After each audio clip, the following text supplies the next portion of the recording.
మత్తయి సువార్త 5వ అధ్యాయము 15వ లేఖనం నుండి 20వ లేఖనం వరకు. మనుషులు దీపము వెలిగించి కుంచము కింద పెట్టరు, కానీ అది ఇంట ఉండు వారందరికీ వెలిగించుటకై దీపస్తంభం మీదనే పెట్టుదురు. మనుషులు మీ సత్క్రియలను చూసి పరలోకమందున్న మీ తండ్రిని మహిమపరచునట్లు వారి ఎదుట మీ వెలుగు ప్రకాశింపనీయుడి. ధర్మశాస్త్రమునైనను ప్రవక్తల వచనములనైనను కొట్టివేయ వచ్చితినని తలంచవద్దు. నెరవేర్చుటకే గాని కొట్టివేయుటకు నేను రాలేదు. ఆకాశమును భూమి గతించిపోయిననే గాని ధర్మశాస్త్రమంతయు నెరవేరు వరకు దాని నుండి ఒక పొల్లైనను ఒక సున్నైనను తప్పిపోదని నిశ్చయముగా మీతో చెప్పుచున్నాను.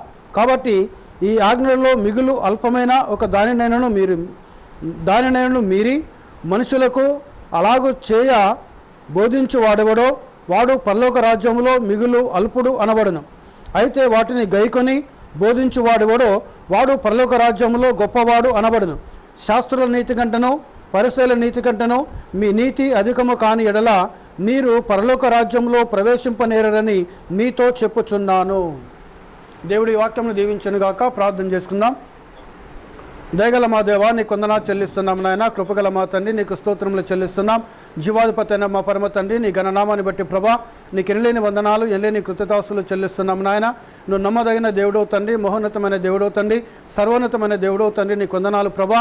ఇంతవరకు నాయన చదవబడిన లేఖనమును ప్రభా మీరు దీవించండి, ఆస్వాదించండి ప్రభా. విరిచి నాయన మా అందరికీ బిడ్డలందరికీ దేవా మీరు దయచేయమని మేము ప్రార్థన చేయించున్నాం. యూట్యూబ్లో వింటున్న బిడ్డలందరూ కూడా ప్రభా మీరు వాక్యమును దయచేయమని మేము ప్రార్థన చేయించున్నాం నాయన. నీకు స్తోత్రములు నైనా. మనుషునితో మాట్లాడితే వ్యర్థము, కానీ పరిశుద్ధాత్మ దేవా మీవు మాట్లాడితే నాయన మేము జీవిస్తాము తండ్రి. మీ మాటలు మాకు జీవాన్నిస్తాయి, మీ మాటలు మమ్మల్ని వెలిగింపజేస్తాయి, మీ మాటలు ప్రభా మమ్మల్ని లేవనెత్తుతాయి నాయన. మీరు మధ్యాకాశంలోకి రెండవ రాకడగా రాబోతున్నప్పుడు ప్రభా నాయన ఈ యొక్క వాక్యమే నాయన మా హృదయంలో ఉండి తండ్రి మధ్యాకాశంలో మిమ్మల్ని మిమ్మల్ని ఎదుర్కోవడానికి ప్రభా మాకు ఎత్తబడే శక్తిని ఇస్తుంది నాయన. నీ కొందనములు దయగల మా దేవా, నీ కొందనములు. నేను యోగ్యుని కాదు, ప్రధాన పాపిని ప్రభా నైనా. మరి శూన్యమైనాను, జీరో అయినాను నాయన. నన్ను మరుగు చేయండి. రంగస్థలమీనికి దిగొచ్చి పరిశుద్ధాత్మ దేవా ఈ సంఘం ద్వారా నీ బిడలతో మీరు మాట్లాడి తండ్రి మీ నామాన్ని మహిమ పొందుకోమని సమస్తమైన మహిమ ఘనత ప్రభావాలు మీకు చెల్లిస్తూ మా ప్రభును మా రక్షకుడైన యేసు క్రీస్తు పరిశుద్ధ నామంలో ప్రార్థించి అడుగుచున్నాం తండ్రి, ఆమేన్. దయచేసి కూర్చున్నాం. Praise the lord. హల్లెలూయా. ఒక రాజ్యమునకు వారసుడు నగుటకు నేనేమి చేయవలెను? దేవునికి స్తోత్రం. హల్లెలూయా.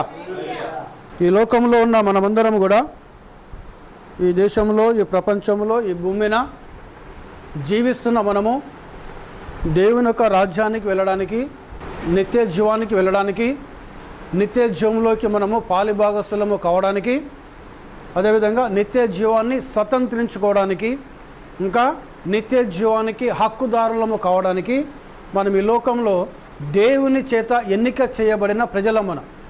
హల్లెలూయా, హల్లెలూయా. ఎవరి చేత ఎన్నిక చేయబడిన ప్రజలమైన మనము? దేవుని చేత ఎన్నిక చేయబడిన ప్రజలమైన మనం. దేవునికి మహిమ కలుగునుగాక. ఈ లోకంలో మనకంటే చాలా గొప్ప వాళ్ళు ఉన్నారు, మనకంటే పేరు ప్రఖ్యాతలు గల వాళ్ళు ఉన్నారు, మనకంటే విద్యావేత్తలు ఉన్నారు, మనకంటే చాలా విలువైన జీవితములు జీవించే అనేకమైన కోటాను కోట్ల మంది ఉన్నారు. దేవునికి స్తోత్రం. హల్లెలూయా. కానీ దేవుడు, పరిశుద్ధాత్మ దేవుడు, జీవాధిపతి అయిన ఆ దేవుడు, సర్వోన్నతమైన ఆ దేవుడు ఈ లోకంలోకి వెళ్ళి మనల్ని ఎన్నుకున్నాడు. ఆయన ఎందుకు మనల్ని ఎన్నుకున్నాడు? కారణం ఏంటి అనంటే మనము నిత్య జీవానికి వారసులము కావడానికి, మనము నిత్య జీవానికి హక్కుదారులము కావడానికి తను ఏదైతే కలిగి ఉన్నాడో దేవుడు, ఏ అధికారం అయితే ఆయన కలిగి ఉన్నాడో, ఏ శక్తి అయితే ఆయన కలిగి ఉన్నాడో, ఏ ప్రభావం అయితే ఆయన కలిగి ఉన్నాడో, అదేవిధంగా అది ఆయన ఒక్కనికే కాకుండా తన బిడ్డలకు ఇవ్వడానికి, అందుకే మనల్ని కుమారులుగా కుమార్తెలుగా ఆయన ఏర్పాటు చేసుకున్నాడు. దేవునికి స్తోత్రం. హల్లెలూయా. ఈ లోకంలో ఆయన చేయాల్సిన క్రియలు మన కోసం చేశాడు. 3.5 సంవత్సరాలు సువార్తను ప్రకటించాడు. మన కోసము ఏమైతే చేయాలో, ఏ విధంగా మనం ఈ లోకంలో జీవిస్తే, ఏ విధంగా మనం ఈ లోకంలో ప్రవర్తిస్తే, ఏ విధంగా ఆయనకు లోబడి మనం జీవిస్తే మనం నిత్య జీవానికి వెళుతామో, నిత్య జీవానికి వారసులం అవుతామో. ఆయన మధ్యాకాశాలు రాబోతున్నాడు కాబట్టి ఆ మధ్యాకాశంలో ఆయన ఎదుర్కోవడానికి ఆ శక్తిని మనం పొందుకుంటామో. ఆ క్రియలన్నీ కూడా యేసు ప్రభు ఈ లోకంలో చేశాడు. ఆయన చేసి కలువరి శిలువలో సమస్తము సమాప్తమాయెను అన్నాడు ఆయన. దేవునికి స్తోత్రం. హల్లెలూయా, హల్లెలూయా. సమస్తము సమాప్తమాయను అని చెప్పిన ఆ దేవుడు ఈ యొక్క అంత్యకాలంలో, ఈ లవోదీకీయ సంఘ కాలంలో ఏలియా యొక్క ఆత్మ చేత, ఏలియా యొక్క శక్తి చేత తన యొక్క దాసుని అభిషేకించి ఆయన ద్వారా వర్తమానము పంపించి వధువు ఎలా సిద్ధపడాలి, ఆయన పెళ్లి కుమారుడు, మనము పెళ్లి కుమార్తెలు, మనం పెళ్లి కుమార్తె అయినా, ఆయన వరుణిగా పెళ్లి కుమారునిగా మధ్యాహ్నం రాబోతున్నాడు. ఆయన మనము పెళ్లి కుమార్తెగా ఆయనను ఎదుర్కోవడానికి పోవాలి. కాబట్టి పెళ్లి కుమార్తె ఎలా సిద్ధపడాలనో ఈ కాల వర్తమానము ద్వారా, ఈ కాల వాక్యము ద్వారా, ఈ కాల వర్తమానం మనల్ని ఆ విధమైన సిద్ధపాటులోకి మనల్ని తయారు చేస్తున్నది. దేవునికి స్తోత్రం. హల్లెలూయా, హల్లెలూయా. అందుకే చూడండి, ఇక్కడ మత్తయి సువార్త 5వ అధ్యాయం, మనుషులు దీపము వెలిగించి కుంచము కింద పెట్టరు కానీ అది ఇంట ఉండు వారందరికీ వెలిగించుటకై దీపస్తంభం మీదనే పెట్టుదురు. హల్లెలూయా. ఈరోజు పురాతన కాలంలో ఈరోజు కరెంట్ ఉన్నది, అవునా అండి? కరెంటు లేని సమయం ఏంటిది? దీపం ఉండేది, అవునా? అవసరమా కదా? నూనె బుడ్డీలు ఉండేటి, ఒక ముంత లోపల నూనెను పోసి దానికి ఆ పత్తితో ఇట్లా వత్తి చేసి ఆ పత్తిని తడిపి అంటుపెట్టేది. అది ఎక్కడ పెట్టానగా ఒక చిన్న దిగుడు కానీ, ఒక చిన్న ఒక చిన్న బల్ల మీద కానీ, ఒక ఎత్తైన స్థలంలో పెడితే ఆ ఇల్లుకు మొత్తము వెలిగివ్వడం ప్రారంభిస్తూ ఉంటుంది. దేవునికి స్తోత్రం. హల్లెలూయా, హల్లెలూయా. ఇంకొక చిన్న విషయం చెప్పాలంటే, ఇంకొక విషయం పురాతన కాలంలో, పురాతన కాలం కాదు, దాదాపు ఒక 30 సంవత్సరాల క్రితం, 40 సంవత్సరాల క్రితం అనగా ఈ కరెంటు పొయ్యిలు లేవు, గ్యాస్ స్టవ్లు లేవు, కిరోసిన్ స్టవ్లు కూడా లేవు. అప్పుడు ఏమైంది? కట్టెల పొయ్యి ఉండేది, తెలుసా అండి? కట్టెల పొయ్యి. అప్పుడు ఇత్తడి గిన్నెలు కాదు, స్టీల్ గిన్నెలు కాదు, రాతండి అల్యూమినియం గిన్నెలు కాదు. అప్పుడు మట్టి పాత్రల్లో భోజనం చేసుకునేవారు. దేవునికి స్తోత్రం. హల్లెలూయా, హల్లెలూయా. అప్పుడు ఊరు మొత్తం మీద ఎక్కడో ఒకరింట్లో నిప్పుండేది. వంట చేసుకోవాలి అని అనుకుంటే స్త్రీలు ఒక చిన్న ముంత పట్టుకొని, ఆ ముంత పట్టుకొని ఏ ఇంటి దగ్గర అయితే నిప్పు ఉంటుందో ఆ ఇంటికి పోయి నిప్పు అడుక్కొని వచ్చి ఈ యొక్క నిప్పును రాజేసుకొని మంట పెట్టి ఆ కట్టెలు పెట్టుకొని పిడకలు పెట్టుకొని వంట చేసిన తర్వాత వంట చేసుకొని ప్రజలు కుటుంబము తినేవాళ్ళు. హల్లెలూయా. కొన్ని కుటుంబాలు అయితే ఏమైందంటేగా, ఒక్కొక్కరైతే వర్షాకాలం వస్తే ఆ కట్టెలు పెడుతూ లేదా ఉనుక వేస్తూ లేదా పిడకలు వేస్తూ ఆ ఇంట్లో నిప్పు ఆరిపోకుండా నిప్పును ఎప్పటికీ మంట ఉండేది ఇంట్లో. పురాతన కాలంలో ఒక 30-40 సంవత్సరాల క్రితం ప్రతి గ్రామంలో జరిగేది ఇది. దేవునికి స్తోత్రం. హల్లెలూయా. చూడండి, ఒక్క ఇంట్లో ఉన్న ఆ ఒక్క నిప్పు రవ్వను తీసుకొచ్చుకొని ప్రతి ఇంట్లో ఆ ఇంటి యజమానురాలు మంట పెట్టుకొని, పొయ్యిలో మంట పెట్టుకొని అన్నము కూర చేసుకొని తన పిల్లలకు, తన భర్తకు, తన పిల్లలకు తినబెట్టుకునేది. దేవునికి స్తోత్రం. హల్లెలూయా. చూడండి, ఇక్కడ వెలుగు. అందుకే దేవుడు అంటాడు, యేసుప్రభు, మనుషులు దీపము వెలిగించి కుంచము కింద పెడతారా అండి? ఎక్కడ పెడతారు? ఆ ఇంటిలో ఉన్న వారందరికీ వెలిగివ్వాలి. దేవునికి స్తోత్రం. హల్లెలూయా.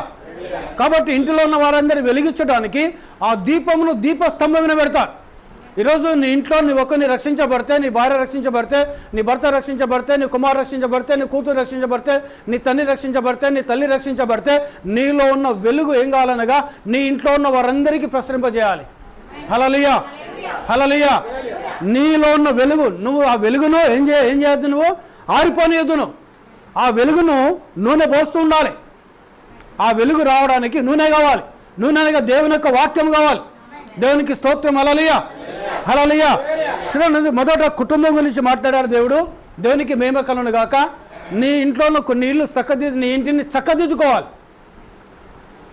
ఒక లేఖనం చూపిస్తా, తెలుసా అండి? స్త్రీలకు చాలా బాధ్యత ఇచ్చాడు దేవుడు. ఏమిచ్చాడండి? బాధ్యత ఇచ్చాడు దేవుడు స్త్రీలకు. దేవునికి స్తోత్రం. హల్లెలూయా. మొదటి బాధ్యత ఏంటనగా, వేకువ జామున లేచి తన కడుపున పుట్టిన పిల్లల కోసము మోకరించి చేతులు పైకెత్తి తన హృదయమును కుమారించాలి. ఇది ఫస్ట్ ఆఫ్ ఆల్. హల్లెలూయా. ఎక్కడుంది? విలాప వాక్యంలో ఉన్నది. మనం ఒక సహోదరిని చూసాం, మనం హన్నా అనే ఒక స్త్రీ ఉన్నది. దేవుని మందిరంలోకి వచ్చి దేనికోసం ప్రార్థన చేస్తున్నది? సంతానం కోసం ప్రార్థన చేస్తున్నది. దేవునికి మహిమ. హల్లెలూయా, హల్లెలూయా. ఆమె ప్రార్థన చేస్తే అక్కడ ఉన్న ఏలు అనుకున్నాడు ఈమె మత్తురాలు ఉన్నది, మద్యం తాగింది, మత్తురాలు ఉన్నది అనుకున్నాడు ఆయన. ఆమె వచ్చి అమ్మా ఎందుకు మత్తురాలుగా ఉన్నాను అంటే నేను ఏమీ తాగలేదండి, మద్యంతో లేను, నేను హృదయ వేదన చేత నా హృదయమును ప్రభు సన్నిధిలో కుమ్మరించుకుంటున్నాను నేను. హల్లెలూయా, హల్లెలూయా. దేవుని సముఖంలో ఆమె హృదయమును కుమ్మరించినప్పుడు ఆమె ప్రార్థనను దేవుడు దీవించి ఆమె గర్భములో సంతానం ఇచ్చాడు. ఆ సంతానమే సమూయేలు ప్రవక్త అయినాడు. హల్లెలూయా.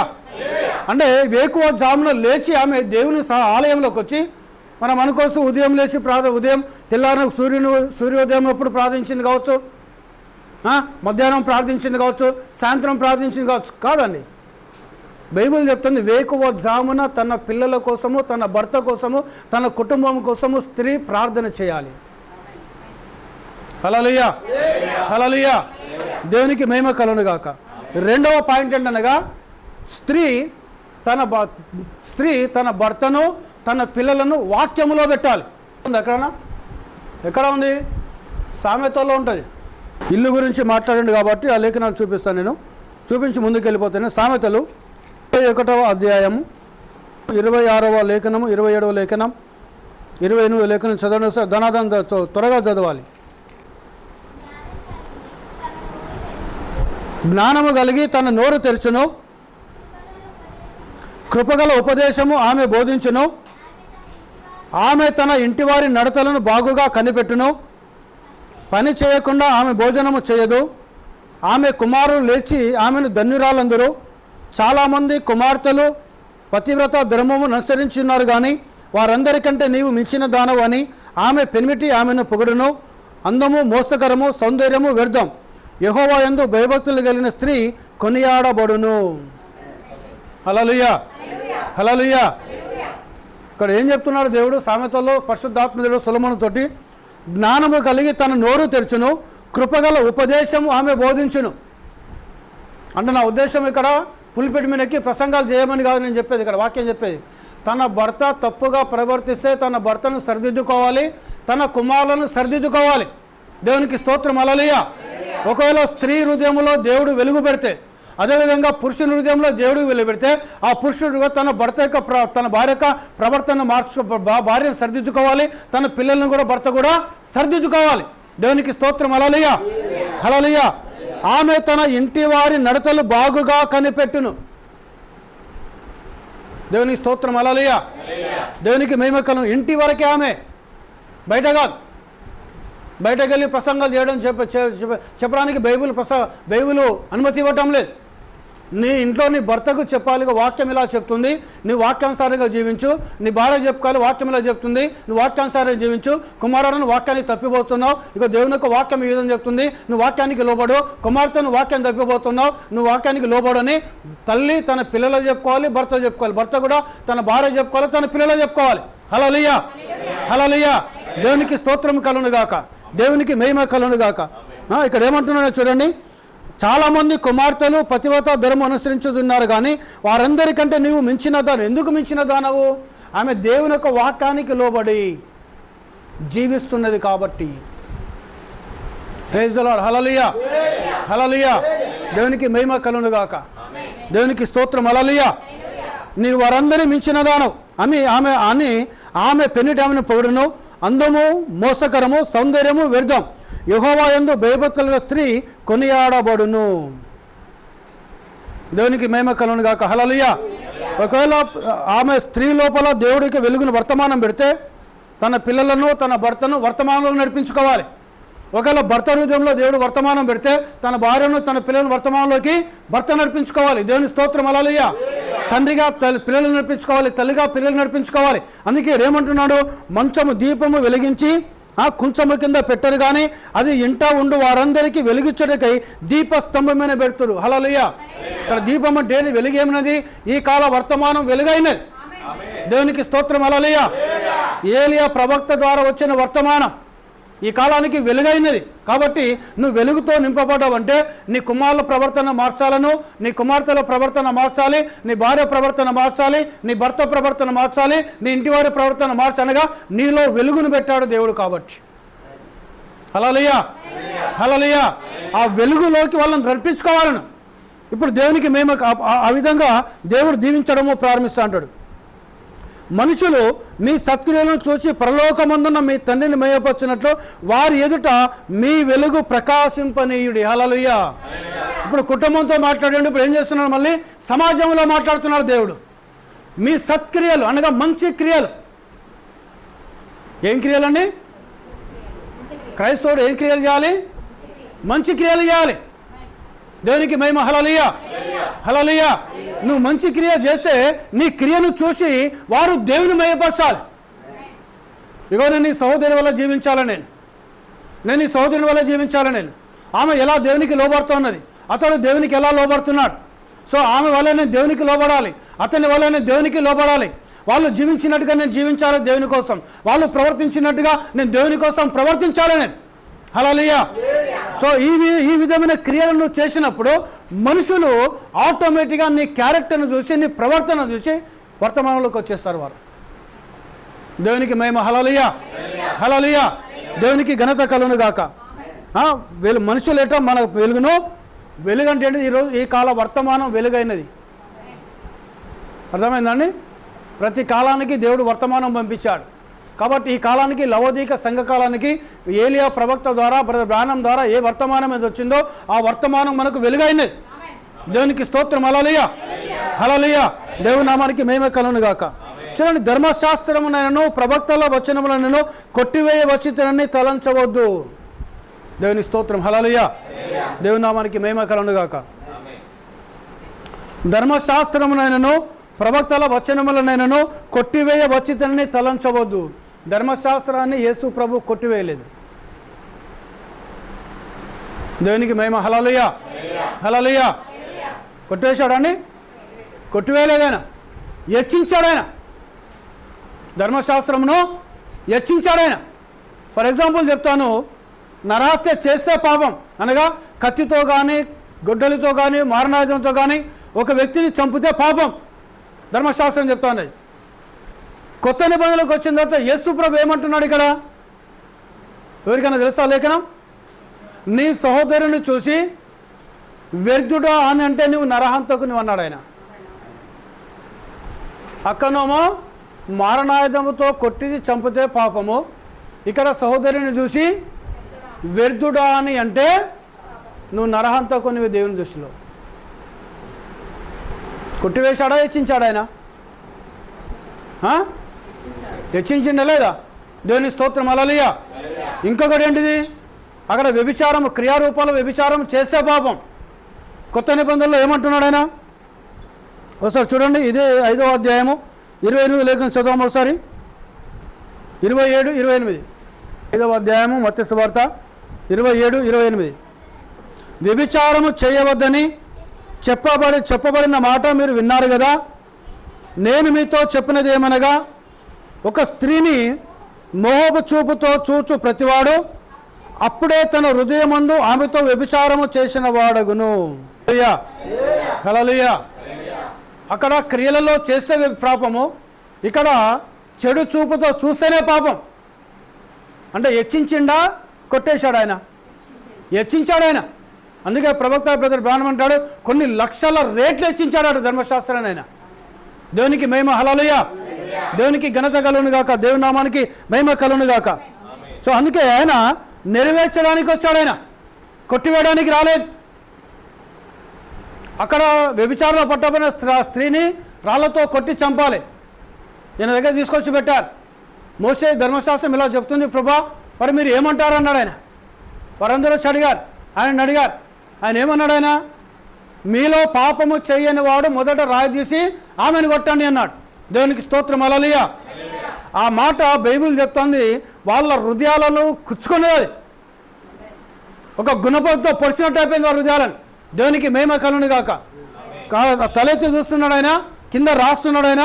రాసిన తర్వాత ఏం రాస్తున్నాడో మనకు తెలియదు. చిన్నల మొదలుకొని పెద్దల వరకు ఒక్కడూ లేడు అక్కడ.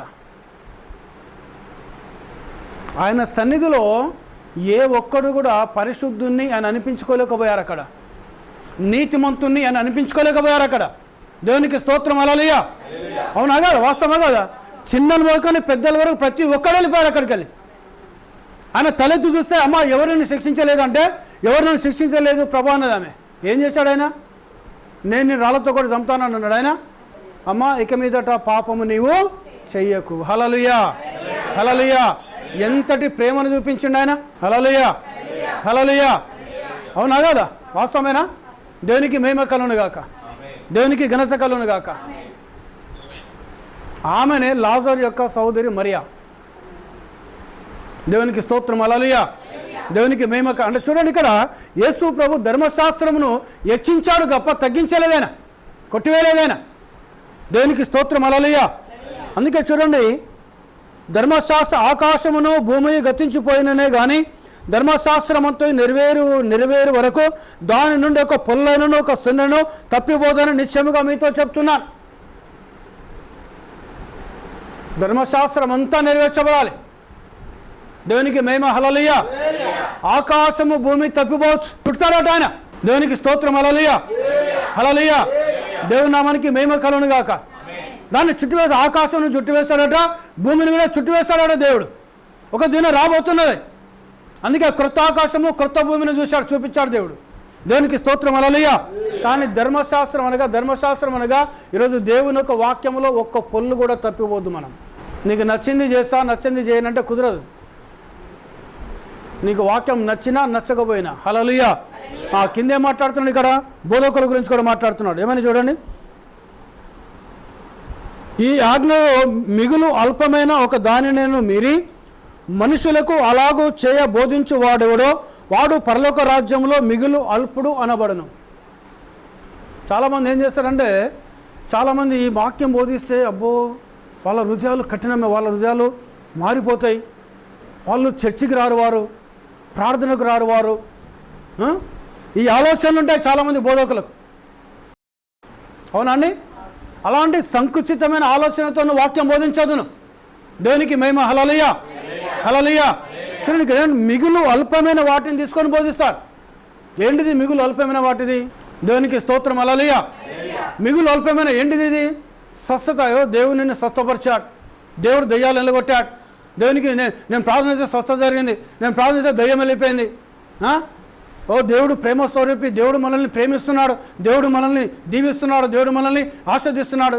ఎట్లా ప్రేమిస్తాడు, ఎలా ఆస్వాదిస్తాడు, ఎలా నిన్ను గణపరుస్తాడు, ఎలా నిన్ను దీవిస్తాడు, నువ్వు ఎలా ఉంటే నిత్య జీవానికి వెళుతావు అన్నమాట. కఠినమైన లేఖనాలు ఇవి. పోయిన వారం లేఖనాలు తీసి చూపించాను, గుర్తుందండి? మనుషులు మీకు ఏమి చేయవాలనని మీరు కోరుదురో మీరును వారికి అలాగూ చేయుడన్నాడు. హల్లెలూయా. ఇప్పుడు మనం ఒక ఇంటికి వెళ్ళినప్పుడు వాళ్ళు మనకు మర్యాద చేయాలని కోరుకుంటాం మనం. అవునా కదా? వాస్తవేనా? ఆ ఇంటికి పోతే నాకు మంచి నీళ్ళు ఇవ్వలేదు, కూర్చోమని లేదు, నాతో సరిగా మాట్లాడలేదు, కొంతమంది మాట్లాడరు, కొంతమంది మాట్లాడతారు, కొంతమంది లోపల ఉండి కూడా లేననిపించుకుంటారు, కొంతమంది అక్కడ కూర్చుని పెడతారు బయట. ఇవి చాలామంది ఎవరు చేస్తారనగా పెద్ద పెద్ద దైవ సేవకులు చేస్తూ ఉంటారు. ఇది బాగా ధనవంతులైన దైవ సేవకులు చేస్తూ ఉంటారు.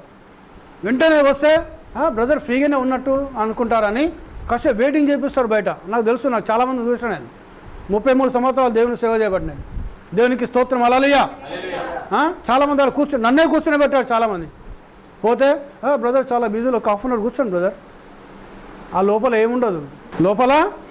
ఏముండదు. దేవునికి స్తోత్రం. హల్లెలూయా.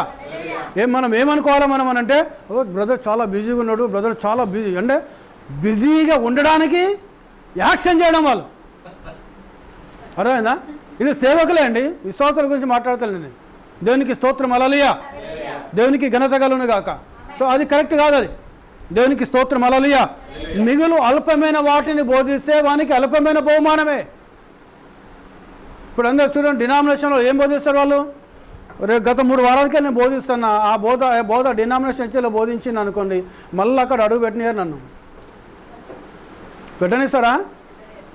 అడుగు పెట్టనియారు అక్కడ నన్ను. దేవుని స్తోత్రం. హల్లెలూయా. అసలు నన్ను డినామినేషన్లో ఒకసారి పిలిచిండంటే నెక్స్ట్ టైం మళ్ళీ పిలవరు నన్ను. కొంతమంది పిలిస్తే బ్రదర్ ఎందుకు పట్టుకొస్తున్నాడు బ్రదర్ నువ్వు మన చర్చిలోకి? అంతా బట్టబయలు చేస్తాను మన పాపం అంతా. మరి నీలో పాపం పోతేనే కదా నువ్వు పరిశుద్ధునివి అయ్యేది. హల్లెలూయా. అవునా కదా? నువ్వు పరిశుద్ధుని ఎలా అవుతావు? నీలో ఉన్న పాపం పోతేనే పరిశుద్ధత వస్తాయి నీకు. నీలో ఉన్న చెడుతనం పోతే నువ్వు మంచిని అవుతావు. నీలో అవినీతి పోతేను నీతిమంతుని అవుతాను. మరి ఎవరు తీసేయాలి? అది దేవుని యొక్క వాక్యము ద్వారా. దేవునికి స్తోత్రం. హల్లెలూయా. వాక్యము ఏం చేశానుగా ఈరోజు మీరు గమనించండి, పరిశుద్ధాత్మ అగ్ని మన మధ్యలో ఉన్నది. పరిశుద్ధాత్మ అగ్ని మన మధ్యలో ఉన్నది. ఈ అగ్ని ఏం చేస్తాంటే నీలో ఉన్న పాపాన్ని తీసివేయాలి నువ్వు వాక్యం హృదయంలో చేర్చుకున్నప్పుడు. దేవునికి స్తోత్రం. హల్లెలూయా. వాళ్ళు చాలామంది దేవుడు నిన్ను ప్రేమిస్తున్నాడు బ్రదర్, దేవుడు ప్రేమ స్వరూపి బ్రదర్. అంతేనా? వాస్తవమే కదా. దేవుడు పాపిని ప్రేమించాడు. దేవుడు లోకముని ఎంతో ప్రేమించాను, కాగా తన అద్వితీయ కుమారుడైన యేసు క్రీస్తుని లోకమునకు పంపించాడు. కాబట్టి ఆయన వచ్చి ఆయన రక్తము కార్చినప్పుడు ఆయన రక్తం కిందికి పోతే మన పాపాలకు క్షమాపణ. ఏం చెప్తారు? దేవుడు లోకముని ఎంతో ప్రేమించాడు. ఇక్కడికి ఆపేస్తాడు. కాబట్టి నేను కూడా లోకమును ప్రేమిస్తాను అంటాడు ఆయన. వినటోడు ఏమంటాడు అక్కడ? దేవుడే లోకమును ప్రేమిస్తే మరి నేను లోకాన్ని ప్రేమించద్దా అన్నా కదా? వాక్యం పూర్తిగా చెప్పాలను. దేవునికి స్తోత్రం. హల్లెలూయా. కాగా తన అద్వితీయ కుమారుణ్ణి ఇచ్చాడు. ఆయన ఇచ్చి ఆయన బలియాగం ద్వారా ఒక పాపికి విమోచన దొరుకుతుంది. దేవునికి స్తోత్రం. హల్లెలూయా. మరి నీవు ఏమో బలిగా అర్పిస్తున్నావు దేవునికి? నీ జీవితాన్ని అర్పించాలి. ఒక మాట చూడండి ఇక్కడ, అపోస్తలులు మార్కు సువార్త,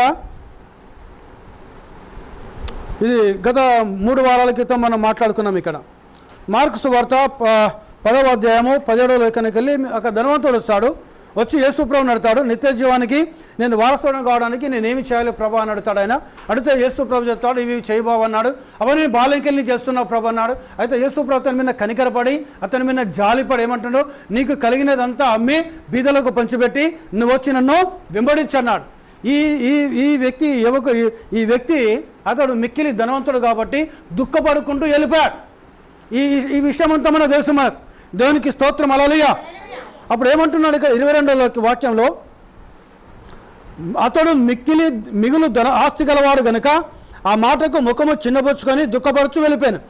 23వ వాక్యం, అప్పుడు యేసు చుట్టూ చూచి ఆస్తి గలవారు దేవుని రాజ్యములో ప్రవేశించుట ఎంతో దుర్లభమని తన శిష్యులతో చెప్పాను.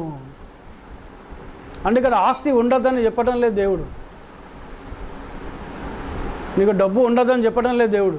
కానీ దాన్ని అతడు ఏం చేశాడు? అతడు ప్రేమించాడు ఆస్తిని. హల్లెలూయా. అవునా కదా? ఎవరిని ప్రేమించాలి? యేసయ్యను ప్రేమించాలను. దేవునికి మహిమ. హల్లెలూయా. దేవుడు దీవిస్తే నీకు సమస్తం వస్తాయి. దేవుడు తీసేయాలంటే ఇమీడియట్ తీసేస్తాడు. ఆయనకు అసాధ్యమంది ఏమీ లేదు ఆయనకు. అతడు మిక్కిలి ఆస్తి గలవాడు కాబట్టి ముఖము చిన్నబుచ్చుకొని వెళ్ళిపోయాడు. వెళ్ళిపోయిండు అని అంటే మరి ఇవన్నీ చేశాడు ఆయన. ఏం లేదు అక్కడ, ఏం లేదు అతని లోపల. సహోదర ప్రేమ లేదు. ఉందా అండి? ఉన్నదా సహోదర ప్రేమ? దేవునికి స్తోత్రం. హల్లెలూయా. తన సహోదరుని ప్రేమించే మనసులే. ఈరోజు చాలామంది దగ్గర డబ్బులు ఉంటున్నాయి, కానీ ఆ డబ్బు దేవుని సేవకి ఇచ్చే మనసు ఉండలేదు. దేవునికి స్తోత్రం. హల్లెలూయా. దేవుని ప్రేమించే, దేవుని ఒక సోదరుడు పేద స్థితిలో ఉంటే ఆ సోదరుడు సహాయం చేసే మనసు ఉండలేదు. ఈవెన్ ఈ మెసేజ్లో కూడా లేదు, డినామినేషన్లో కూడా లేదు. దేవునికి మహిమ కలుగును గాక. హల్లెలూయా. ఈరోజు ఏం చేస్తున్నాడుగా? ఆస్తులు సంపాదించుకుంటున్నారు. ఎందుకంటే లవోదిక సంఘకాలంలో నేను ధనవృద్ధి చేసుకున్నాను, ధనవృద్ధి చేసుకున్నాను, నాకేమీ కొదవలేదని చెప్పుకోవాలి. కానీ మనకు ఏమీ కొదవ లేకుంటే ఎవరుంటే? యేసయ్య ఉంటే మనకు ఏ కొదవ ఉండదండి. దేవునికి స్తోత్రం. హల్లెలూయా. నీకు యేసయ్య నీతో గనుక ఉంటే దేవునికి మహిమ కలుగును గాక. యేసయ్య నీ హృదయంలో గనుక ఉంటే, యేసయ్య నీ మనసులో గనుక ఉంటే దేవునికి స్తోత్రం. హల్లెలూయా. నా జీవితంలో ఒక చిన్న సంఘటన జరిగింది. నాకు మహబూబ్నగర్ జిల్లాలో ఏమీ తెలియని గ్రామానికి వెళ్ళాను. నేను పోవడానికి డబ్బులు కూడా నా దగ్గర లేవు. మహబూబ్నగర్ డిస్టిక్, ఇది చాలా సంవత్సరాల క్రితం జరిగిన ముచ్చట. ఇది ఇప్పుడు కాదు. నేను కరపత్రాలు బ్యాగ్ వేసుకొని కరపత్రాలు పట్టుకొని చాలా ఎక్కడ దేవుడు ఎటు పంపిస్తాడు పోయి కరపత్ర గ్రామాలలో పంచవాణి. నేను అక్కడ ఎవరైనా క్రైస్తవులు ఉంటే ఆ క్రైస్తవుల ఇంటికి మొదట పోయి, నేను నా పేరు ఇదండి, నేను ఇట్లా దేవుని సేవకుని సువార్త పరిచయం చేస్తున్నా, మీరు నాకు సహకరిస్తారా అని అంటే వాళ్ళు ఒకళ్ళు వచ్చేదంటే ఆ వ్యక్తిని తీసుకొని వెళ్ళి పంచవాణి. సో అక్కడికి వెళ్ళాను. ఆ బ్రదర్ ఒక సోదరు ఇంటికి వెళ్ళాను. వాళ్ళు ఆశ్రమం ఇచ్చారు. నా దగ్గర డబ్బులు అయిపోయినాయి. తిరిగి రావడానికి నాకు డబ్బులు లేవు. అప్పుడు పేద స్థితి నాది, చాలా పేద స్థితి నాది. ఇప్పుడు కూడా పేద స్థితి, బాగా కోటీశ్వరం ధనవంతులం కాదు దేవునికి. కానీ పూటకు లేకుండానైతే లేదు మాకు. దేవుని దయ వల్ల ఉన్నది, లేమైతే లేదు, కలిమి లేమైతే లేదు. ఆ మాట యెహోవా నా కాపరి, నాకు లేమి కలగదు. ఈ మాట చెప్పగలను నేను. దేవునికి స్తోత్రం, హల్లెలూయా. కానీ ఆ రోజు ఈ మాట చెప్పడానికి నాకు ధైర్యం లేదు. నాకు రావడానికి డబ్బుల్లో ఒక నైటు బస్టాండ్లో పడుకున్నా. నేను ఎక్కడ పడుకున్నా? బస్టాండ్లో పడుకున్నా నేను. దేవునికి స్తోత్రం, హల్లెలూయా. బస్ షెల్టర్స్ ఉంటాయి కదా, బస్టాండ్లో పడుకున్నా నేను. బస్టాండ్లో పడుకొని మధ్యరాత్రి లేచి ప్రార్థన చేస్తున్నా, ప్రభా మరి హైదరాబాద్ పోవడానికి నాకు డబ్బు లేదు, ఎలా పోవాలి ప్రభా నేనని. దేవునికి మహిమ కలుగును గాక, హల్లెలూయా. ఆ గ్రామంలో ఎవరికైతే నేను సువార్త చెప్పానో ఆ సువార్త చెప్పి ఆయనకు ప్రార్థన చేస్తే దేవుడు, ఒక అన్యుడు, దేవుని నమ్ముకున్న సోదరుడు కాదు, ఒక అన్యునికి సువార్త చెప్తే అతనికి ప్రార్థన చేస్తే అతనికి ఏం వ్యాధి ఉందో నాకు చెప్పలేదు, కానీ నా కొరకు ప్రార్థన చేయి, యేసుదేవుని నమ్ముకుంటా, నన్ను బాగు చేస్తే యేసుదేవుని నమ్ముకుంటాను అని అంటే అతనికి నూనె రాసి చేపెట్టి ప్రార్థన చేసిన తర్వాత నేను సువార్త ప్రకటించుకున్న నైట్ అక్కడ పడుకున్నా. తెల్లవారి ఆ సహోదరుడు అనగా ఆ వ్యక్తి, అతడు వృద్ధుడు, ఆయన 150 రూపాయలు పట్టుకొచ్చి ఇచ్చాడండి నాకు. ఆ రోజుల్లో 150 రూపాయలు నాకు ఎంతో విలువైనవి. దేవునికి స్తోత్రం, హల్లెలూయా. ఆయన అన్యుడు, ఆయన ఎవరో అదే మొదటిసారి నేను ఆయన చూడడం. నేను సువార్త చెప్తా అంటే నాకు పిలిపించుకొని ప్రార్థన చేయించుకున్నాడు. యేసు దేవుడు ఎవరో అని అడిగితే యేసు ప్రభు ఇలాంటి వ్యక్తి, ఆయన ఈ లోకంలో జన్మించాడు, ఆయన సర్వశక్తి గల దేవుడు, మన పాపాల కోసమని ఆయన ప్రేమ గురించి ఆయన త్యాగం చెప్పిన తర్వాత మనల్ని బాగు చేస్తాడా, నేను ఒక రోగంతో బాధపడుతున్నా, ఆ రోగం నేను నీకు చెప్పలేను, పిల్లవాని అన్నాడు. దేవునికి స్తోత్రం, హల్లెలూయా. నీ దేవుడు నన్ను బాగు చేస్తే నేను ఖచ్చితంగా యేసు ప్రభు నమ్ముకుంటున్నాడు. ఆయనకు ప్రార్థన చేసిన తర్వాత రాత్రి డబ్బులు లేవు నా కాడ హైదరాబాద్ రావడానికి. తెల్లవారు సూర్యుడు ఉదయించడానికి ముందే నేను ఎక్కడున్నానో వెతుక్కుంటూ వచ్చి ఆ బస్టాండ్లో నేను కూర్చొని పళ్ళు తోముకుంటున్నా. ఆడ బోరు ఉంటే బోరుకాడ మొహం కడుకోవడానికి పళ్ళు తోముకుంటుంటే ఆయన వచ్చి 150 రూపాయలు ఇచ్చి ఆయన ఏం చెప్పాడు, ఎందుకు ఇస్తున్నారు తాతగారి అంటే, నువ్వు నాకు ప్రార్థన చేశావు నిన్న, నాకు బాగైంది, నాకేమైంది, మంచిగా అయింది, నేను యేసు ప్రభు నమ్ముకుంటా. మా గ్రామంలో చర్చ్ ఉంటే చర్చికి వెళ్తాను నేను, కానీ నాకు 150 రూపాయలు ఉన్నది, ఈ 150 రూపాయలు నీకు ఇవ్వడానికి నేను వచ్చాను, ఇది తీసుకో బాబా నా చేతిలో పెట్టిపోయాడు ఆయన. దేవునికి స్తోత్రం, హల్లెలూయా. చూడండి, కొన్ని సమయాలు ఉంటాయి. ఏంటిది అక్కడ ఎవరు ఏర్పాటు చేశారు, లేకపోతే ఎవరిని భిక్షం అడుక్కునే పరిస్థితి కాదు నాది. ఇలాంటి సంఘటనలు చాలా ఉన్నాయి. దేవునికి స్తోత్రం, హల్లెలూయా. దేవుడు మాత్రమే చేయగలడు. ఎవరు చేయగలరండి? దేవుడు మాత్రమే చేయగలడు. దేవునికి స్తోత్రం, హల్లెలూయా. దేవునికి మహిమ కలుగును గాక. ఆ 150 రూపాయలతోటి దాదాపు 30 రూపాయలు అయిపోయినాయి నాకు హైదరాబాద్ రావడానికి. ఇంకా 120 రూపాయలు మిగిలినాయి నాకు. దేవునికి స్తోత్రం. 120 రూపాయలు ఉంటే నాకు ఎంతో సంతోషం ఉండేది. నాకు 100 రూపాయలు ఉంటే ఆ రోజు 100 రూపాయలు కనబడితే అబ్బా 100 రూపాయలు ఉన్నాయి నా జేబులో అనుకుంటాను నేను. దేవునికి మహిమ కలుగును గాక. దేవునికి స్తోత్రం, హల్లెలూయా. ఇలాంటి సాక్ష్యాలు ఉన్నాయి, కానీ అన్ని చెప్పలేము. మనం అనుభవిస్తేనే తెలుస్తుంది అమ్మాయి దేవుని కృప ఏంటిదో. ఆ దేవుని దయ, దేవుని కృప, దేవుని యొక్క ఆదరణ, దేవుని యొక్క ఓదార్పు ఏంటిదో అది అనుభవిస్తేనే తెలుస్తాయి మనకు. దేవునికి స్తోత్రం కలుగును గాక, హల్లెలూయా. చూడండి, ఇక్కడ ధనవంతుడు, ఇక్కడ ఏం ఆస్తి గలవాడు, దేవుని ప్రేమించి దేవుని కోసం త్యాగం చేయలేదు కాబట్టి అతడు ఏం చేశాడు, ముఖం చిన్నబుచ్చుకొని వెళ్ళిపోయాడు. ఆస్తి గలవారు దేవుని రాజ్యంలో ప్రవేశించట ఎంతో దుర్లభమని తన శిష్యులతో చెప్పాను. ఆయన ఆ మాటలు శిష్యులకు విస్మయం ఉంది. అరే అది ఏంది, మరి ఎవరు పోతారు ప్రభా పరలోక రాజ్యానికి అడుగుతున్నారు. వారు తమ ఆస్తి యందు నమ్మకం ఉంచేవారు దేవుని రాజ్యంలో ప్రవేశించట ఎంతో దుర్లభము. అందుకే ముందే చెప్పాను, ఆస్తిని ప్రేమించొద్దును. ఎవరిని ప్రేమించాలి? యేసేను ప్రేమించాలను. హల్లెలూయా, హల్లెలూయా.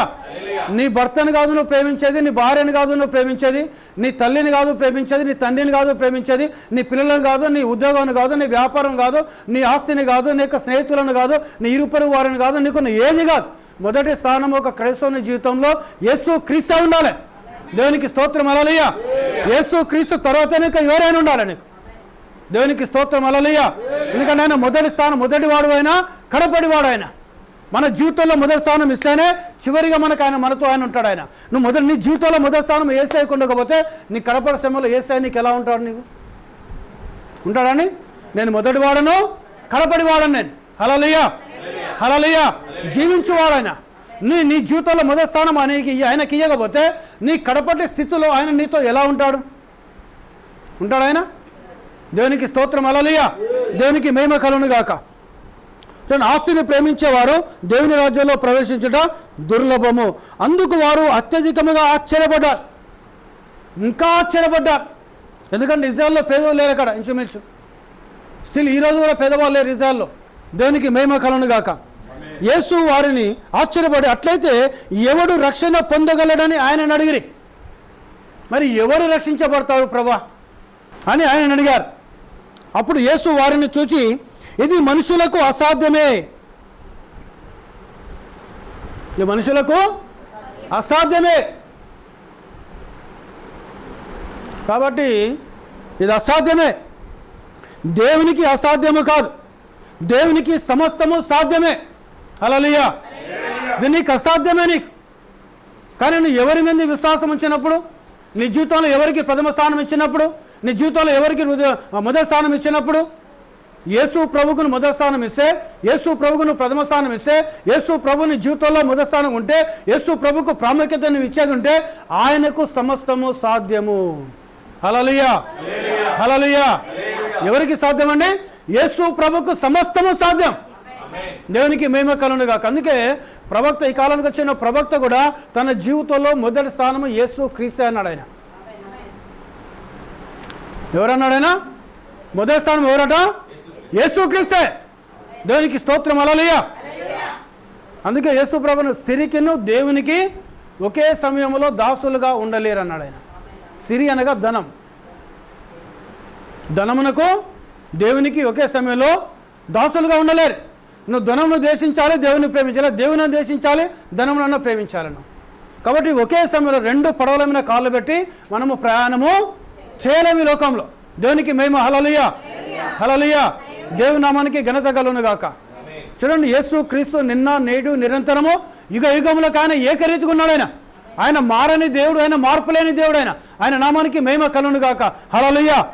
కానీ దేవునికి సమస్తము సాధ్యం.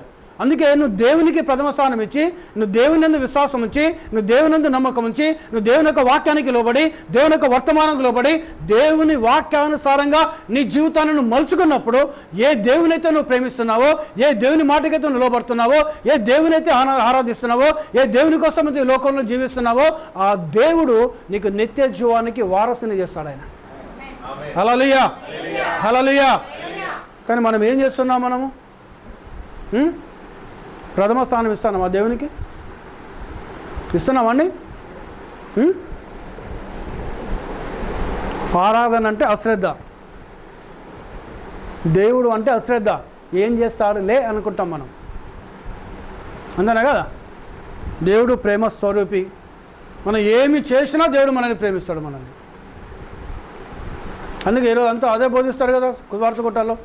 సోదరుడా, రోగం ఉందా, ఎయిడ్స్ ఉందా, క్యాన్సర్ ఉందా, దయ్యం పట్టిందా, మాంత్రిక పీడించబడుతున్నావా, యేసు నమ్ముకో, నిన్ను ప్రేమిస్తున్నాడు యేసయ్య. అక్కడి వరకు మంచిదే, అది ఒక అన్యజనులకు చెప్పడానికి మంచిదే. కానీ నువ్వు దేవునిలో ఇన్ని సంవత్సరాలు దేవుని నమ్మి నువ్వు ప్రార్థనకు వచ్చిన తర్వాత అది కాదు, నువ్వు ఇంకా అభివృద్ధి పొందాలను. అందుకే పౌలు ఏమంటాడు? మిమ్మల్ని పాలతో పెంచినాను కొంతకాలం, కానీ ఇప్పుడు మీరు బలమైన ఆహారముతో మిమ్మల్ని పోషించాలని అన్నాడు ఆయన. ఎంతవరకు పాలు? ఇప్పుడు చిన్న పిల్లోడు కొడతాడు, 3 నెలలు అయిందంటే ఏం పెడతారు? ఉగ్గు తిన పెడతారు, అవునా కదా? పిల్లలకు సంవత్సరం 12 నెలలు వచ్చేదా కూడా పాల తాగిస్తారా? తాగిస్తారా? న్యూట్రిషన్స్ పెట్టరా పిల్లలకు? ఇట్లా అంటానా, ఇట్లా అంటాను నువ్వు? పాల తాగిస్తావా? 12 నెలల వరకు పెట్టరా? సెరలాకు, న్యూట్రిషను, అవునా కదా? పెడతారా? పెట్టరా? గుడ్డు పెడతారు, చిన్నగా ఆహారం తినబెడతారు, కొంచెం వాళ్ళు మంచిగా తీయగా పెడతారు. కొంత 8 నెలలు 9 నెలలు అయిన తర్వాత కొంచెం కారం కలుపుతారు, అవునా కదా? 12 నెలల సంవత్సరం అయిన తర్వాత మంచిగా మనం తినే భోజనమే తినబెడతారు. ఎందుకు తినబెడతా అంటారు? పెరగాలి, డెవలప్ కావాలి బాడీ. మరి యేసు ప్రభు నమ్మకం ఎన్ని సంవత్సరాలు అవుతుంది మీరు చెప్పండి? స్తోత్రం, హల్లెలూయా. దేవునికి మహిమ కలుగును గాక. ఇక్కడ చూడండి, మొదట ఆజ్ఞలు లోబడేటిది, విధులు. విధి అంటే ఏంటిది? డ్యూటీ, చేయాల్సిన క్రియలు. తర్వాత కట్టడాలు, ఇప్పుడు ఈ కట్టడం ఉంది ఉన్నదా, ఈ కట్టడం ద్వారా నేను బయటికి పోతే వేరే వాళ్ళను స్థలం ఆక్రమించుకున్న వాడిని అయితే నేను, అంతేనా కదా. ఆజ్ఞలు, విధులు, కట్టడాలు ధర్మశాస్త్రంలో ఇచ్చాడు ఆయన. దేవునికి మహిమ కలుగును గాక. నువ్వు ఆజ్ఞలకు లోబడాలి, విధులను చేయాలి. కట్టడాలనికి ఒక పరిమితమైన జీవితం క్రైస్తవం ఉంది. నువ్వు విచ్చలవిడిగా జీవించడానికి కాదు దేవుని పిలిచింది, నీ ఇష్టానుసారంగా జీవించడానికి కాదు దేవుని పిలిచింది, నీ మనసుకు నచ్చినట్టుగా నువ్వు జీవించడం కోసం కాదు దేవుని పిలిచింది. ఒక కట్టడ ఉంది నీకు, వాక్యం అనే కట్టడ పెట్టాడు దేవుడు. దేవునికి స్తోత్రం, హల్లెలూయా. దేవుని యొక్క వాక్యానికి లోబడి జీవించాలను, వాక్యాన్ని దాటి నువ్వు పోవద్దును. అందుకే ఆజ్ఞలు, విధులు, కట్టడాలు. దేవునికి మహిమ కలుగును గాక. చూడండి ఇక్కడ ఏం చెప్తున్నాడు ఆయన, అసాధ్యం దేవునికి సమస్తము సాధ్యం, దేవునికి మహిమ కలుగును గాక. ఈరోజు నువ్వు దేవునికి లోబడితే ఆయన నీకు నిత్యజీవం ఇవ్వడానికి ఆయన సమర్థుడు. ఆయన నేను నీకు నిత్యజీవాన్ని ఇవ్వలేను, నువ్వు నాకు నిత్యజీవాన్ని ఇవ్వలేవు. నేను ఏం చేస్తాను, ఇక్కడ ఉన్న దేవుని సేవకులు ఏం చేస్తారు, నిత్యజీవానికి నీ విధంగా జీవిస్తే నువ్వు నిత్యజీవానికి వెళ్తావని బోధిస్తారు వాక్యం. దేవునికి మహిమ కలుగును గాక. ఆ వాక్యానికి నువ్వు లోబడి జీవించినప్పుడు, ఆ వాక్యానుసారమైన జీవితం నువ్వు జీవించినప్పుడు, అప్పుడు దేవుని నీకు నిత్యజీవాన్ని ఇస్తాడు ఆయన. ఎందుకనగా వాక్యము దేవుడు అయినాడు. హల్లెలూయా. వాక్యం ఎవరైనారని దేవుడైనాడు. వాక్యం ఏం చెప్తుంది, ప్రేమ అని చెప్తున్నది. ఇది ఒకవైపు ఏంటిది, అన్యజనులను ప్రేమిస్తున్నాడు దేవుడు, పాపులను ప్రేమిస్తున్నాడు, పాపాన్ని ద్వేషిస్తున్నాడు ఆయన. నువ్వు పాపం అయిపోయిన తర్వాత, ఆయన ప్రేమను పొందుకున్న తర్వాత నువ్వు ఏం కావాలను, దేవునిలో బలమైన కుమారుని కావాలను, దేవునిలో బలమైన కుమార్తె కావాలను, దేవునికి బలమైన పిల్లలుగా కావాలను. అవునా కదా. మీరు యవనస్తులు, మీరు బలవంతులు అన్నాడు ఆయన. మేము హల్లెలూయా. మనం ఎలాంటి వాళ్ళం ఉండాలి, మనము బలము కలిగి ఉండాలి. మనం ఎవరి దగ్గరికి రావాలో బలము, దేవుని దగ్గరికి రావాలో బలం నీకు. కానీ నేను చెప్తున్నా, దేవుడు అని చెప్తున్నానంటే గుర్తుంచుకో, ఆయన యేసు క్రీస్తే. హల్లెలూయా. దేవుడు అనగా యేసు క్రీస్తే. యేసు క్రీస్తు తప్ప వేరొక దేవుడు లేడు. దేవునికి మహిమ కలుగును గాక. ఆయన నిన్న, నేడు, నిరంతరము, యుగ యుగములకు ఆయన ఏకరీతిగా ఉన్నాడు. ఆయనది ఒకవైపు శిక్షలో కూడా ప్రేమ ఉంటుంది. ఒకసారి చదవండి ప్రకటన గ్రంథం 3వ అధ్యాయంలో, 3వ అధ్యాయం 19వ లేఖనం చదవండి ఒకసారి. ప్రకటన గ్రంథం 3వ అధ్యాయం 19వ లేఖనం. నేను ప్రేమించు వారందరినీ గద్దించి శిక్షించుచున్నాను కనుక నీవు ఆసక్తి కలిగి మారు మనసు పొందుము. హల్లెలూయా. ఆయన ప్రేమలో ఏమున్నది, గద్దింపు ఉన్నది. ఇంకా ఆయన ప్రేమలో ఏమున్నది, శిక్ష ఉన్నది. దేవునికి స్తోత్రం, హల్లెలూయా. ఎందుకు గద్దిస్తున్నాడు ఆయన, ఎందుకు వాక్యం ద్వారా శిక్షిస్తున్నాడు ఆయన, నువ్వు ఆసక్తి కలిగి మారు మనసు పొందుకోవాలను. హల్లెలూయా, హల్లెలూయా. నువ్వు ఎక్కడ తప్పిపోతున్నావో వాక్యంలో దేవుడు చూపిస్తా అంటాడు నీకు. ఎక్కడ పొరపాటు చేస్తున్నావో వాక్యం ద్వారా దేవుడు చూపిస్తా అంటాడు నీకు. ఆ వాక్యాన్ని హృదయం తాకిన వెంటనే, ఆ వాక్యాన్ని చూపించిన వెంటనే అప్పుడు ఏం చేయాలను, ఆసక్తి కలిగి మారు మనసు పొందుకొని దేవునితో మళ్ళా అంటుకట్టబడాలను. తెలుసా అండి, మనం ఒక శరీరంగా రూపాంతరం, ఒక శరీరంలోకి పోతున్నాం మనం. తెలుసా ఏ శరీరంలోకి వెళ్తున్నాం మనము? అపోస్తలుడైన పౌలు కొరింథీ రాసిన పత్రికలో యేసు క్రీస్తు అనే దేహములోకి మనము ఒక్కొక్కరం ఒక్కొక్క భాగముగా అమర్చబడుతున్నాం. దేని ద్వారా? వాక్యము ద్వారా. హల్లెలూయా, హల్లెలూయా. ఆయన ఎవరైనా పరిశుద్ధుడు ఆయన. మరి నీ పరిశుద్ధత లేకపోతే ఆ పరిశుద్ధుల్లో నువ్వు ఎలా ఉంటావు? ఆయన నీతిమంతుడు. ఆయన నీతి నీళ్ళు లేకపోతే ఆ నీతిమంతులు ఎలా ఉంటావు? ఆయన గొర్రెలకు మంచి కాపరి. ఆయన మంచి కాపరిగా ఉన్నప్పుడు ఆ మంచితనం నీళ్ళు లేకపోతే ఆయనలో నువ్వు ఎలా ఉంటావు? వాస్తవమా కాదా? కాదండి. ఆయన మంచితనం నీలో ఉండాలి, ఆయన నీతి నీలో ఉండాలి, ఆయన పరిశుద్ధత మనలో ఉండాలి. దేవునికి స్తోత్రం, హల్లెలూయా. ఆయన శరీరంలో మనము అంటుకట్టబడుతున్నాం. మనం ఒక్కొక్కరము యూనివర్సల్గా ప్రపంచవ్యాప్తంగా యేసు ప్రభు శరీరంలోకి వధువుగా మనము అంటుకట్టబడుతున్నాం. మనం ఒక్క శరీరంలోకి బాప్తిజము పొందిన వారమైనా మనం. ఆ శరీరం ఎవరి శరీరం? అది ప్రభువైన యేసు క్రీస్తు యొక్క శరీరమైనది. ఆయన ఎవరైనా పరిశుద్ధుడు. హల్లెలూయా, హల్లెలూయా. ఆయన ఎవరైనా ఆయన పరిశుద్ధుడు. ఆ పరిశుద్ధుల్లో నువ్వు ఐక్యము కావాలి. ఆ పరిశుద్ధి శరీరంలో నువ్వు పాలుభాగస్తుడు కావాలి. ఆ పరిశుద్ధిని శరీరంలో నీ ఒక భాగముగా ఉండాలి. నువ్వు ఒక భాగముగా ఉంటే ఆ పరిశుద్ధుల్లో ఎంత శక్తి ఉందో నీలోకి అంత శక్తి వస్తుంది. ఆ పరిశుద్ధుల్లో ఎన్ని దీవెనలు నీలోకి అన్ని దీవెనలు వస్తాయి. ఆ పరిశుద్ధుల్లో ఎంత మహిమ ఉందో నీలోకి అంత మహిమ వస్తుంది. ఆ పరిశుద్ధుల్లో దేవుని యొక్క అగ్ని ఎంత ఉందో నీలో కూడా అంతటి అగ్ని నీలో కూడా దిగి వస్తుంది. వాస్తవేనండి? దేవునికి స్తోత్రం. హల్లెలూయా, హల్లెలూయా. అప్పుడు నువ్వు ఆయన పరలోకానికి అధిపతి కాబట్టి ఆయన ద్వారా అనగా యేసు క్రీస్తు ద్వారా నువ్వు వారసుడు అవుతావు. నువ్వు సరే, ఇక్కడ మళ్ళీ మత్తయి సువార్త 5వ అధ్యాయంలో వాడెవడో మనుషులకు అలాగూ బోధ చేయు వాడెవడో వాడు పరలోక రాజ్యంలో మిగులు అల్పుడు అనబడను. అయితే వాటిని గైకొని బోధించు వాడెవడో వాడు పరలోక రాజ్యములో గొప్పవాడగును. హల్లెలూయా. వాటిని అనగా బోధించేవారు కూడా చెయ్యాలి. అవునా కదా? బోధకులు ఈరోజు చాలామంది పాస్టర్లు ఇక మన మనదు కానీ దేవునికి ఇచ్చగాడ వెనుక పెడతారు చేతులను. ఉన్నారు, చాలా మంచి వాళ్ళు ఉన్నారు, దేవునికి ఇచ్చే వాళ్ళు ఉన్నారు. కానీ ఎక్కువ శాతం మందిని ఇవ్వాలంటే భయపడతారు, ఇయ్యరు కూడా వాళ్ళు. నేను పాస్టర్ అంటే ఒక బ్రదర్, నేను పాస్టర్ని బ్రదర్, నేను ఇచ్చుడేంది బ్రదర్ అంటాడు ఆయన. నేను దేవుని సేవకుని, నేను ఇచ్చుడేంది అంటాడు ఆయన. దేవునికి స్తోత్రం. హల్లెలూయా. ఇక్కడ ఏం చేయాలి? ఇక్కడ ఇచ్చడంలో ముందుండాలి మనం. దేవునికి మహిమ కలుగును గాక. ఇంకేంటిది? వాక్యం ఏదైతే మనం నేర్పిస్తున్నామో దాన్ని మనం పాటించాలి మనం. అవునా కాదా? దేవుని స్తోత్రం. హల్లెలూయా. ఇప్పుడు నేను బోధిస్తున్నాను మీకంటే నేను పాటించాలా? నేను నా జీవితంలో అది ఉండాలి. దేవునికి మహిమ. హల్లెలూయా. ఆ విధంగా చేయాలి. నేను అలా చేసినవాడు ఏం చేయాలి? వాక్యమును గైకొని వాక్యానికి లోబడి ఏ వ్యక్తి అయితే వాక్యాన్ని బోధ చేస్తున్నాడో అతడు పరలోక రాజ్యంలో మిక్కిలి గొప్పవాడంట. హల్లెలూయా, హల్లెలూయా. దేవుని నామానికి మహిమ కలుగును గాక.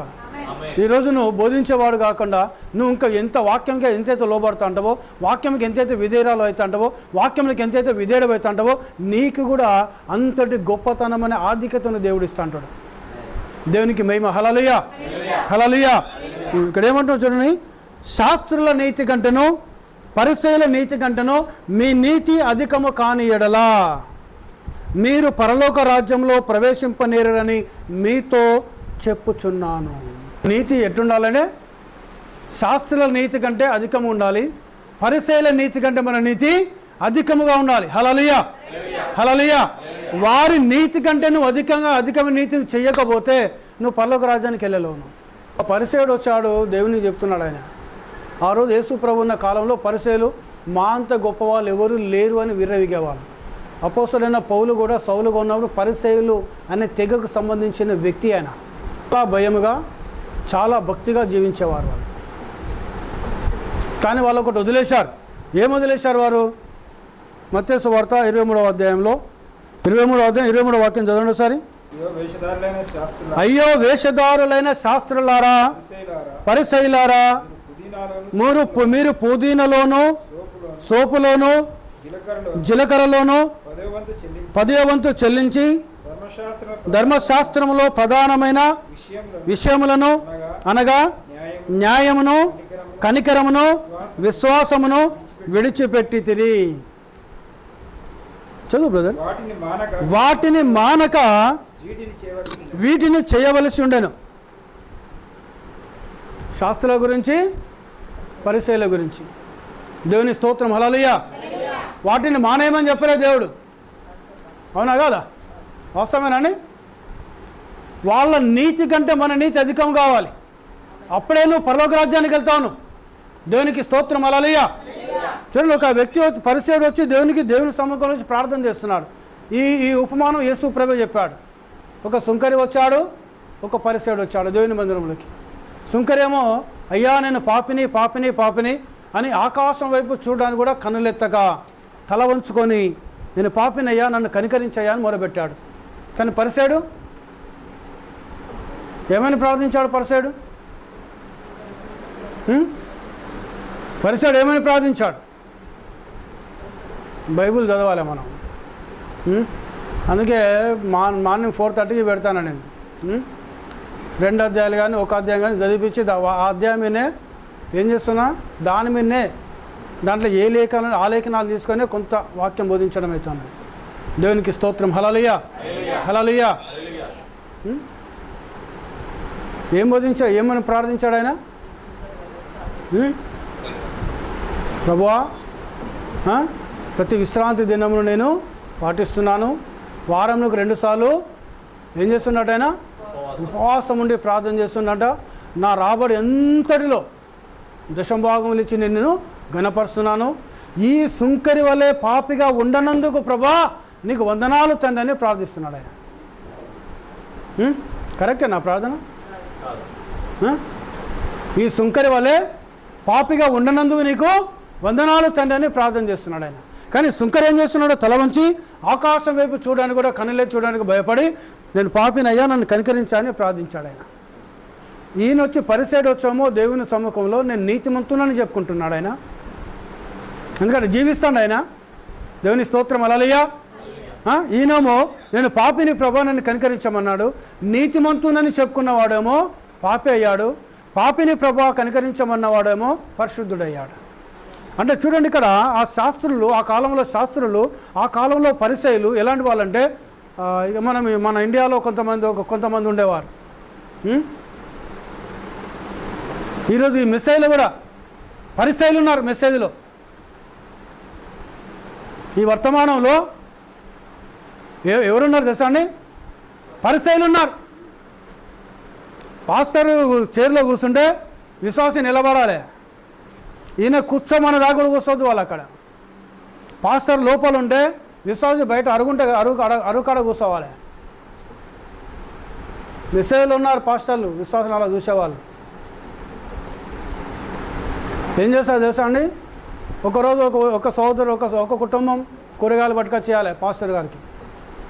ఒక సోదరు వచ్చి గిన్నెలు తోమాలి, ఒక సోదరు వచ్చి బట్టలు ఉతకాలి, ఒక సోదరు వచ్చి వంట చేసిపోవాలి. పెద్ద పెద్ద సంఘాలలో ఇలాంటి నియమాలు పెట్టుకుంటున్నారు. సరే మంచిదే, చేయించుకోవడం వాళ్ళని దేవుడు దీవించును గాక, దేవుని స్తోత్రం. వాళ్ళు ఇక కొంత డినామినేషన్ అయితే ఒక కుండ పెడతారు బయట, అట్లా నీళ్ళు పోసుకొని అన్నీ తాగాలి. ఇంట్లోకి వెళ్ళి ఇయ్యరు వాళ్ళు నీళ్ళు. వాళ్ళు పాస్టర్లు వాళ్ళ విశ్వాసాలను ఇళ్ళలోకి రానివారు వారు. మా దగ్గర అయితే బెడ్రూమ్లో కూర్చుంటారు, ఎక్కడైనా కూర్చుంటారు మా దగ్గర. అవునా కదా? రెస్ట్రిక్షన్స్ ఏముండయి. దేవుని స్తోత్రం హల్లెలూయా. దేవునికి మహిమ కలుగును గాక. భోజనాలు అయితే మా మిస్సెస్ని అడగరు, వేసుకొని తింటారు. ప్రైజ్ లార్డ్, దేవుని స్తోత్రం. మేము అలా ఫీల్ అయ్యాం మేము. ఎందుకంటే జీవన్ ప్రకాష్ అయ్య గారు మాకు అట్లా నేర్పించాడు ఆయన, ప్రేమను నేర్పించాడు ఆయన. దేవునికి మహిమ హల్లెలూయా. రానేరు వాళ్ళని. అందుకే వాళ్ళు ఏంటి పరిసయ్యులు వాళ్ళు. పాస్టర్ వస్తే ఆయన బ్యాగ్ ఒకరు మొయ్యాలి. తెలుసా అండి? ఈ మెసేజ్లో దేవునికి స్తోత్రం హల్లెలూయా. నీ బ్యాగ్ నీకు మోసుకొని శాత కాదు, నువ్వేం వాక్యం బోధిస్తావు? ఇప్పుడు నా ఖడ్గాన్ని నేను మోసుకోవాలి కదా, అవునా కదా? మా బైబిల్ అంటే ఖడ్గమైనది. నా ఖడ్గాన్ని నేను మోసుకోవాలి. నేను యుద్ధానికి ఎట్లా పోతాను? నేను బైబిల్ బ్యాగ్ ఒకరు పట్టుకోవాలి, ఒకరు బట్టల బ్యాగ్ పట్టుకోవాలి. పాస్టర్ వస్తున్నారు, విశ్వాలకు నలుగురు రావాలి, ఆయనతో పట్టుకొని రావాలి వాళ్ళు. కానీ పని వాళ్ళలాగా చూడదు కదా. దేవుని బిడ్డల మనందరం. దేవుని స్తోత్రం హల్లెలూయా, హల్లెలూయా. ఆ విధంగా చేస్తారు, చేసేవాళ్ళు ఉన్నారు, పరిసయ్యులు ఉన్నారు. దేవునికి స్తోత్రం కలుగును గాక. ఇక వాళ్ళ పేర్లు మనకు అవసరం లేదు, పేర్లు పెట్టదు వాళ్ళవి. దేవునికి మహిమ కలుగును గాక. చూడండి ఇక్కడ ఏం చెప్తున్నాడు ఆయన? ఆ అయ్యో శాస్త్రులారా, పరిసయ్యులారా, మీరు పుదీనలోను, సోపులోను, జీలకర్రలోను ఎల్లదీతాలు అంటే నీ ఇంట్లోకి వచ్చే ప్రతి దాంట్లోకి వెళ్ళి నువ్వు దేవునికి ఇవ్వాలి దశం భాగం. ఇస్తానావా? ఇస్తున్నా అండి. ఇక కొంతమంది లోన్లు తీస్తారు, లోన్కి వెళ్ళి దశం భాగం తీయరు. అది పేమెంట్లో కట్ అవుతా ఉంటుంది. చేస్తారా? తీయరు. ప్రతి దాంట్లోనూ దేవుని దశమభాగం ఇవ్వాలను. సరే, ఇది మన టాపిక్ కాదు, దేవునికి వదిలేయండి దాన్ని. కానీ ఇక్కడ ఏం చెప్తున్నాడు ఆయన? ధర్మశాస్త్రములో ప్రధానమైన విషయములు అనగా న్యాయము, కనికరము, విశ్వాసం. ఈరోజు మనకి ఏముండాలి? న్యాయం ఉండాలి, కనికరం ఉండాలి. ఒక వ్యక్తి బాధలో ఉన్నాడు, మనం కనికరపడాలి. దేవునికి స్తోత్రం హల్లెలూయా. ఆ వ్యక్తి మీద మనం ప్రేమ చూపించాలి, ఆ వ్యక్తి మీద మనం జాలి చూపించేది ఎవరి లక్షణము? నీ దేవుని యొక్క లక్షణమైనది. హల్లెలూయా. ఇంకేమన్నా దేవుని విశ్వాసం కలిగి ఉండాలను. ఏ దేవుని అయితే నమ్ముతున్నావో ఆ దేవుని మీద విశ్వాసం ఉండాలని, ఆ దేవుని అందు నమ్మకం కలిగి ఉండాలని. అప్పుడే నువ్వు నిత్య జీవానికి వారసుడు అవుతావు. దేవునికి స్తోత్రం హల్లెలూయా, హల్లెలూయా. అంటే ఇక్కడ యేసు ప్రభువు వాటిని మానేయమని చెప్పలేదు ఆయన.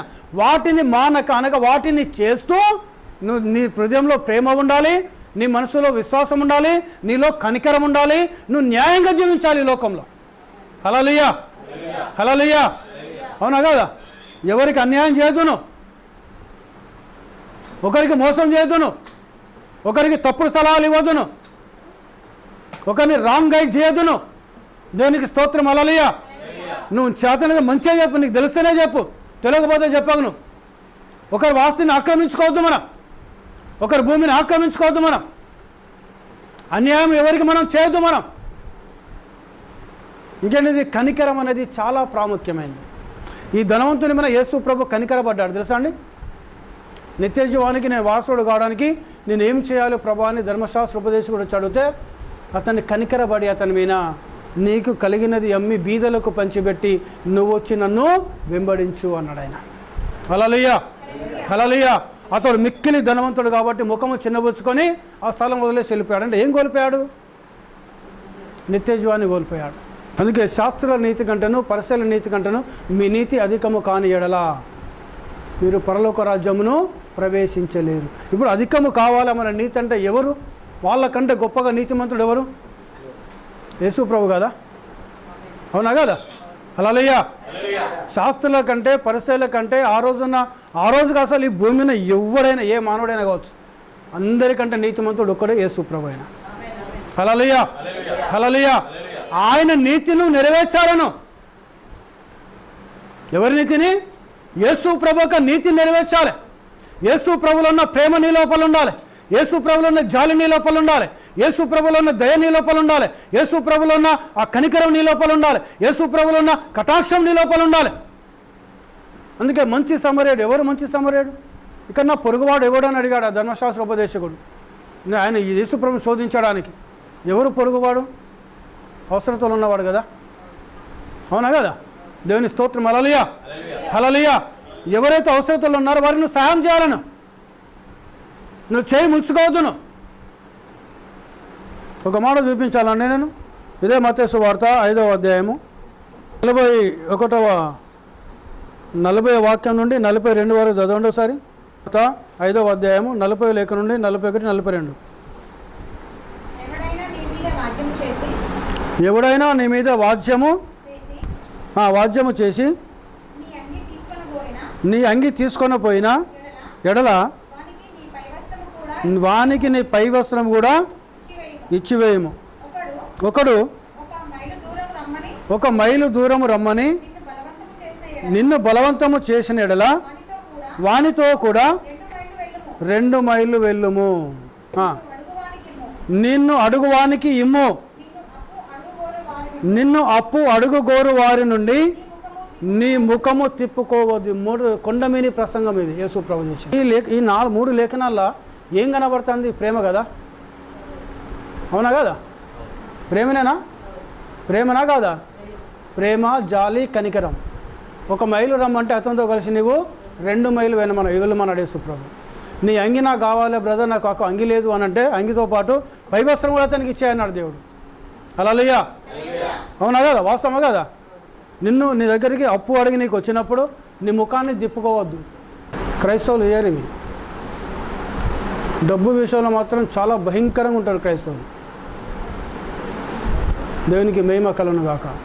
సో ఇక్కడ ఏం కనబడుతుంది? ప్రేమ. ఈ అంత్యకాల వర్తమానం, లవదీక వర్తమానం ఏంటిది? సహోదర ప్రేమ. ఈ లవదీక సంఘకాలం గురిలో దేవుడు ప్రవక్త ద్వారా దేవుడు మాట్లాడుతున్నాడు. లవదీక సంఘకాలం అధ్యాయములు 9వ అధ్యాయము 10వ పుస్తకం. ఇది పేజీ నంబరు 36, పేజీ నంబరు. అంతా 2వ పారాగ్రాఫు. అంతా తమకున్నదని వారు చెప్పుచు దాన్ని రుజువు చేయుటకు ప్రయత్నించుచున్నారు. అంతా మాకు అంతా ఉంది అని చెప్పుకుంటూ ప్రయత్నం చేస్తున్నారు. వారికి ఇక చాలును. అయితే అది సత్యమేనా? ఈ 20వ శతాబ్దపు సంఘమును మొదటి శతాబ్దపు సంఘముతో పోల్చి చూడుడి. ఈ లవదీక సంఘకాలం దేంతో పోల్చి చూడమంటున్నాడు? ఎఫెసు సంఘకాలంతో పోల్చి చూడమంటున్నాడు. హల్లెలూయా, హల్లెలూయా. ఎందుకంటే మొదటి సంఘకాలంలో ఏ వెలుగైతుందో ఈ చివరి సంఘం అదే వెలుగు ఉండాలి. మొదటి సంఘ కాలంలో ఎలాంటి బాప్తం ఉందో ఈ చివరి సంఘ అదే బాప్తం ఉండాలి. మొదటి సంఘ కాలంలో దేవుడు ఏమైనాడో చివరి సంఘ కాలంలో దేవుడు అదే ఉండాలి. మొదటి సంఘ కాలానికి వర్తమానికుడు ప్రవక్త కాబట్టి చివరి సంఘ కాలం వర్తమానికుడు ప్రవక్త ఉండాలి. హల్లెలూయా. మొదటి సంఘ ఏ ప్రేమ అవుతుందో చివరి సంఘ కాలంలో అదే ప్రేమ ఉండాలి. మొదటి సంఘ ఏ విశ్వాసం ఉందో చివరి అదే విశ్వాసం ఉండాలి. మొదటి సంఘ ఏ క్రియలు అద్భుతాలు జరిగినాయో చివరి సంఘ కాలంలో అదే క్రియలు అదే అద్భుతాలు సంఘములో ప్రజల ద్వారా జరగాలి. దేవునికి స్తోత్రం. హల్లెలూయా. హల్లెలూయా. వారు దేవుడు ఒక్కడైనా బోధించారు. ఈ కాల వర్తమాని కూడా దేవుడు ఒక్కడైనా బోధించారు. వారు యేసు ప్రభే దేవుడు అన్నారు. ఇప్పుడు మనం కూడా యేసు ప్రభే దేవుడు అంటున్నాం. వారు యేసు క్రీస్తునాలో బాప్తం అన్నారు. మనం కూడా యేసు క్రీస్తునాలో బాప్తం అన్నాం. వారు దేవుని ప్రేమను చూపించారు. మనం కూడా చూపించాలి ప్రేమను. హల్లెలూయా. మొదటి సంఘ కాలంలో ఏమైతుందో ఈ చివరి సంఘ కాలంలో అదే ఉండాలని ప్రవక్త అంటున్నాడు. ఆయన ముందుకు వెళ్ళండి, దానిని చూడండి. శక్తి ఎక్కడ ఉంది? ప్రేమ ఎక్కడ ఉంది? దేవుని శక్తి ఎక్కడ ఉంది? దేవుని ప్రేమ ఎక్కడ ఉంది? ప్రేమ లేని వాడైతే నా వాడు కాడు అన్నాడు యేసయ్య. ఏముండాలి మన లోపల? ఎవరి ప్రేమ ఉండాలి? దేవుణ్ణి ప్రేమించే మనసు ఉండాలి. అదే క్రమంగా మనం ఏమనగా ఎవరైతే మన సహోదరులు కానీ అవసరతులు ఉన్నారో వారికి వీలైనంతనే, నేను మొత్తం తీసి పెట్టమంటలేడు దేవుడు. వీలైనంత నీకు చాతనైనంత వరకే వారి మీద ప్రేమను చూపించను. దేవుని ప్రేమను చూపించు వారి మీద. దేవునికి స్తోత్రం. హల్లెలూయా. ప్రవక్తలో ఉన్న పరిశుద్ధాత్మ ఏమంటే ప్రశ్నిస్తున్నాడు ఆయన. శక్తి ఎక్కడుంది? క్వశ్చన్ మార్క్ ఉంది. ప్రేమ ఎక్కడుంది? క్వశ్చన్ మార్క్ ఉంది. పాపమును ఎదిరించి విశ్వాసముతో యేసు వైపు నడిచిన పవిత్ర సంఘము ఎచ్చటున్నది. దేన్ని ఎదిరించాలట? పాపాన్ని ఎదిరించాలి. హల్లెలూయా. ఏమేది దేన్ని ఎదిరించామంటున్నాడు? పాపమును ఎదిరించాలి. దేవునికి స్తోత్రం. హల్లెలూయా. నువ్వేదైనా తప్పు చేస్తే నిన్ను ఖండించాలి నేను. దేవునికి స్తోత్రం కలుగును గాక. విశ్వాసముతో యేసు వైపు చూచి నడిచిన పవిత్ర సంఘముగా నీవు ఉండాలి. ఎవరి వైపు చూడాలి? మీరు నా వైపు చూడవద్దు, నేను మీ వైపు చూడవద్దు. నీవు నేను మనము అందరం కూడా నజరేయుడైన యేసు వైపు చూడాలి. మనం నజరేయుడైన యేసు వైపు చూసి మనం ఒక పవిత్ర సంఘముగా, పరిశుద్ధ సంఘముగా దేవుని సముఖంలో ఉండాలి మనం. హల్లెలూయా. హల్లెలూయా. ఐక్యత ఎక్కడున్నది? ఏం లేదు, ఐక్యత లేదు. ఉన్నది ఐక్యత? యేసయ్య ఉండాలి నాతో. దేవుని స్తోత్రం. హల్లెలూయా. ఎవరు ఉండాలండి? యేసు ప్రభు ఉండాలి. దేవునికి మేమకరం. ఇందాక నేను ఒక 18 సంవత్సరాల క్రితం జరిగిన సంఘటన చెప్పినా. నేను మహబూబ్నగర్ డిస్ట్రిక్ట్ వనపర్తి మండలం. ఎవరో నాకు తెలియదు. ఆయన బస్టాండ్లో పడుకున్నా. నేను కప్పడానికి సిద్ధడు కూడా లేదు నా దగ్గర. ఖర్చుకు చెవులో కట్టుకొని పడుకున్నా. నేను ప్రార్థన చేస్తే ఆ వ్యక్తిని దేవుడు ప్రేరేపించాడు. ఆ సమయంలో 150 రూపాయలు నాకు ఎంతో గొప్ప, 1,00,000 కంటే ఎక్కువ నాకు ఆ రోజుల్లో. ఆ దేవుడు నన్ను నేను సేవించే దేవుడు, అలాంటి దేవుడు నా దేవుడు. ఆయన దేవునికి మహిమ. హల్లెలూయా. హల్లెలూయా. డబ్బులను చూసేది కాదు, ప్రజలను చూసేది కాదు, ముఖాలు చూసి వాక్యం చెప్పడానికి కాదు. నేను ముఖాలు చూసి వాక్యం చెప్పను, ప్రజలను చూసి వాక్యం చెప్పను, డబ్బును చూసి వాక్యం చెప్పాను. నేను ఎవరు నా ముందు ఎవరు ఉండాలి? యేసు ప్రభువే ఉండాలి. నన్ను దేవునికి స్తోత్రం. హల్లెలూయా. హల్లెలూయా. ఎవరు ఉండాలండి? యేసయ్య ఉండాలి. ఎవరి ప్రేమ ఉండాలి మన లోపల? యేసు ప్రభు యొక్క ప్రేమ ఉండాలి. దేవునికి మహిమ. హల్లెలూయా. హల్లెలూయా. దేవునికి ఘనత కలుగును గాక. నీ హృదయంలో యేసయ్య ఉండాలి. దేవునికి స్తోత్రం. హల్లెలూయా. చూడండి, ఐక్యత ఎక్కడున్నది? దానిని మీరు కనుగొనలేరు. ఈ ఎంటైమ్ మెసేజ్లో ఐక్యత లేదు. ఈ సంఘమునకు అన్ని అవసరతలు ఉన్న ఎడల వారు దేవుని యొద్ద నుండి ఇంకా ఎక్కువ పొందుటకు ఎందుకు మొరపెట్టవలను? అన్నీ నీకుంటే ఎందుకు మొరపెట్టుకున్నావు దేవుని దగ్గరికి? ఇంకే కావాలని లేవు కదా మనకు. ఉన్నాయా అండి? లేవు. ఇప్పుడు విశ్వాసులు ప్రార్థన అద్భుతాలు జరుగుతున్నాయా? నమ్మిన వారి వలన ఈ సూచక్రియలు కనబడునన్నాడు ఆయన. హల్లెలూయా. ఎవరు నమ్మినంటే? ఎవరు? సేవకులేనా? విశ్వాసాలు కాదా నమ్మిన వాళ్ళు? నువ్వు ప్రార్థన దయ్యం పోవాలి, నువ్వు ప్రార్థన రోగులు బాగు కావాలి, నువ్వు ప్రార్థన అద్భుతాలు జరగాలి. దేవుని స్తోత్రం. హల్లెలూయా. మరి ఏది ఎక్కడ ఉంది? ఆ దైవశక్తి ఎక్కడుంది నీ లోపల? ఏది అడ్డుగా వస్తుందా నీకు? ఈరోజు అడ్డుగా వచ్చేదాన్ని తీసేసుకో దేవుని దగ్గర. దేవునికి స్తోత్రం, హల్లెలూయా. దేవునికి మహిమ కలుగును గాక. అపోస్తుల కార్యముల గ్రంథము అసలు వారికి అక్కరే లేదంటున్నారు. వారి కంటే వీరు మించిపోయినట్లుగా చెప్పుకొనుచున్నారు. అపోస్తుల కార్యంలో ఉన్న క్రియలు మాకు అవసరమే లేదు, వాళ్ళకంటే మేము చాలా గొప్పలం అనుకుంటున్నారు. అపోస్తులు నడుచుకుంటూ పోతే, పేతురు యోహాను నడుచుకుంటూ పోతే నీడ పడితే రోగులు బాగయ్యారు. దేవునికి స్తోత్రం, హల్లెలూయా, హల్లెలూయా. చేతులు పెడితే దయ్యాలు పారిపోయినాయి. దేవునికి మహిమ, హల్లెలూయా, హల్లెలూయా. అలాంటి మహత్క్రియలు, అలాంటి గొప్ప క్రియలు దేవుడు చేశాడు. మరి ఎంతకాలం జరుగుతున్నాయా? వధువు ద్వారా ఇంకెక్కువ జరగాలి. దేవునికి స్తోత్రం, హల్లెలూయా. మనం ఏమైనా వధువు సంఘం అయినా మన ద్వారా ఇంకా ఎక్కువ జరగాలి. దేవునికి మహిమ, హల్లెలూయా, హల్లెలూయా. దేవునికి ఘనత కలుగును గాక. జరుగుతున్నాయా? ఏం లోపిస్తుంది నీ లోపల? ప్రేమ. ప్రేమ. ఏం ప్రేమ అది? యేసు నిన్ను ప్రేమించాడనే ప్రేమ కాదు, నువ్వు యేసును బట్టి నీ సహోదరులను ప్రేమించే మనసు. దేవునికి స్తోత్రం, హల్లెలూయా, హల్లెలూయా. చూడండి, అలా ఉంటేనే కదా నువ్వు నిత్యజీవానికి వారసుడవుతావు. దేనికి పోవాలి మనము? నిత్యజీవానికి వారసులం కావాలి, మనం హక్కుదారులం కావాలి మనం. దేవునికి స్తోత్రం, హల్లెలూయా. గలతీ పత్రిక ఒక లేఖనం చూస్తాం మనం, దీంతో ముగించుకుందాం. గలతీ పత్రిక 3వ అధ్యాయం 29వ లేఖనం. మీరు క్రీస్తు సంబంధులైతే ఆ పక్షమందు అబ్రహాము యొక్క సంతానమయ్యుండి వాగ్దాన ప్రకారము వారసులై ఉన్నారు. హల్లెలూయా. నువ్వు ఎవరి పక్షం నిలబడాలి? నువ్వు ఈరోజు క్రీస్తు సంబంధమై ఉండాలను. వ్యక్తిగతంగా ఈరోజు అంత్యకాల వర్తమానం తెలుసా అండి? వ్యక్తిగతమైన వర్తమానం. ఇదిగో నీ ద్వారా ఏముంది, తలుపు తడుచున్నాను, ఎవడైనాను నా స్వరముని తలుపు తీసినడలా అతడును నేను కలిసి భోజనం చేద్దుము. నేను జయించిన ప్రకారము అతడు జయించిన ఎడల నాతో పాటు నా తండ్రి సింహాసనమైన అతన్ని కూర్చుండనిచ్చేదను. సంఘములతో ఆత్మ చెప్పుచున్న మాట ఎవరు వినాలంట? చెవి గలవాడు వినుగాక. హల్లెలూయా. అంటే సంఘాలతో సంఘాలలో విశ్వాసులతో దేవుడు మాట్లాడుతున్నాడు ఆయన. అంటే ఎవరికి చెవులు ఉన్నాయి? సంఘానికా, విశ్వాసగా? హల్లెలూయా. అంటే ఈ లవోదిక సంఘాల వర్తమానం ఎవరిది? వ్యక్తిగతంగా మాట్లాడుతున్నాడు దేవుడు. దేవునికి స్తోత్రం, హల్లెలూయా, హల్లెలూయా. వ్యక్తిగతంగా నీతో దేవుడు మాట్లాడుతున్నాడు. దేవునికి మహిమ కలుగును గాక. నీ ద్వారా హృదయం అనే తలుపు దాటి ఉండి మరి తడుచున్నాడు ఆయన. నువ్వు తలుపు తీయాలి ఆయన. దేవునికి స్తోత్రం, హల్లెలూయా. చూడండి ఇక్కడ ఏమంటున్నాడు ఆయన?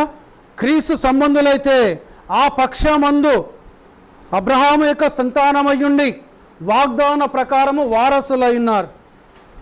ఈరోజు నువ్వు ఎవరి సంబంధం అయి ఉండాలను? నిత్య జీవానికి నువ్వు వారసుడు కావాలి అనుకుంటే, ప్రియ సోదరి సోదరుడా, నువ్వు ఎవరి సంబంధం కలిగి ఉండాలి? ఎవరితో సంబంధం కలిగి ఉండాలను? ఎవరిని ప్రేమించాలను? ఎవరి కోసం ఈ లోకంలో జీవించాలను? దేవునికి మహిమ కలుగును గాక. ఎవరి కోసం నువ్వు ప్రయాసపడాలి? నువ్వు క్రీస్తు సంబంధంగా నీవు ఉండాలి. నేను కూడా యేసు క్రీస్తుకు సంబంధించిన వ్యక్తిగా ఉండాలి. నీవు కూడా యేసు క్రీస్తు సంబంధించిన వ్యక్తిగా ఉండాలి. యేసు క్రీస్తు కొరకు మనము జీవించినప్పుడు, యేసు ప్రభు కోసం మనం ఈ లోకంలో త్యాగం చేసినప్పుడు, యేసు ప్రభును మనం ముందు పెట్టుకున్నప్పుడు, యేసు ప్రభుకు వాక్యానికి లోబడి జీవించినప్పుడు, యేసు ప్రభు పంపించిన ఈ కాల వర్తమానానికి విధేయమైన మనం జీవించినప్పుడు, యేసు ప్రభుకు లోబడి జీవిస్తున్నావో ఆ యేసయ్య నీలో ఉండి అబ్రహాము సంతానముగా నిన్ను చూసి నిన్ను వారసునిగా, వారసురాలుగా యేసయ్య నిన్ను చేస్తాడు. హల్లెలూయా. ఈ కొద్ది మాటలు ప్రభు మన ఇంట్లో దీవించి ఆశీర్వదించునుగాక. ప్రార్థన చేసుకుందాం. దయగల మా దేవా, నీకు వందనాలు చెల్లిస్తున్నాం నాయన. కృపగల మా తండ్రి, నీకు స్తోత్రం చెల్లిస్తున్నాం నాయన. రాజులకు రాజా, ప్రభులకు ప్రభా, సర్వశక్తిగల మా దేవా, నీ ఘనమైన, పరిశుద్ధమైన, శ్రేష్టమైన నామాన్ని బట్టి ప్రభా, నీకు ఎల్లేని వందనాలు, ఎల్లేని కృతజ్ఞతాస్తులు చెల్లిస్తున్నాం నాయన. నువ్వు నమ్మదగిన దేవుడో తండ్రి, నీ వందనములు, కృపగల దేవుడో తండ్రి, నీ వందనములు చెల్లించుకుంటున్నాం నాయన. జీవాధిపతి అనే దేవుడో తండ్రి, నీకు స్తోత్రములు చెల్లిస్తున్నాం నాయన. ఇంతవరకు నైనా మీరు ఇచ్చిన వాక్యాన్ని బట్టి నీకు వందనాలు. 30 60 100 ప్రభా, మీరు దీవించండి, నేను ఆస్వాదించండి తండ్రి. వాక్యం విన్న బిడలు ప్రభా, నీ వాక్య స్వరూపంలోకి వారు మారడానికి దేవా మీరు సహాయం ఇచ్చండి నాయన. క్రీస్తు సంబంధులుగా ఈ లోకంలో మేము జీవించడానికి దేవా నీ శక్తిని మాకు దయచండి. అదేవిధంగా ప్రభా, మరి ప్రేమ కలిగి, కనికరం కలిగి, జాలి కలిగి ప్రభా, ఈ లోకంలో మేము జీవించడానికి దేవా నీ కృపను దయచండి నాయన. 30 60 100 ఈ వాక్యం ఫలింపచేయమని, యూట్యూబ్లో ఉంటున్న బిడల హృదయాలతో కూడా మీరు మాట్లాడమని, వారి హృదయాలను సంధించమని, వాక్యంలోకి వారి జీవితాలు మార్చుకోవడానికి నీ కృపను దయచండి బలపరచమని మమ్మల్ని మేము తగ్గించుకుంటూ నీ నామాన్ని మేయపరుస్తూ ఘనపరుస్తూ మా ప్రభును మా రక్షకుడైన యేసు నామములో ప్రార్థిస్తున్నాం తండ్రి. ఆమేన్.